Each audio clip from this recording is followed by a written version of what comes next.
দিনাজপুর হিলি স্থলবন্দর সংলগ্ন সোয়া 2 kilometre 4 lane সড়ক নির্মাণ কাজ শুরু হয় 2022 সালে। কিছু অংশের কাজ হলেও ভূমি অধিগ্রহণ জটিলতায় দীর্ঘদিন ধরে বন্ধ রয়েছে বন্দরের 4 মাথা থেকে মহিলা কলেজ ও সিপি থেকে 0 পয়েন্ট পর্যন্ত সড়কের কাজ।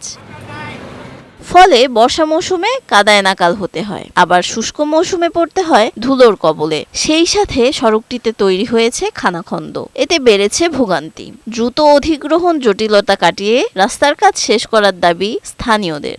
4-5 বছর থেকে শুনছি রাস্তা 4 লেন হবে, শোনাই হচ্ছে কিন্তু 4 লেন আর হচ্ছে না। প্রতিনিয়ত গাড়ি নষ্ট হয়, এক্সেল ভাঙে, চাকা খুলে দৌড় মারে।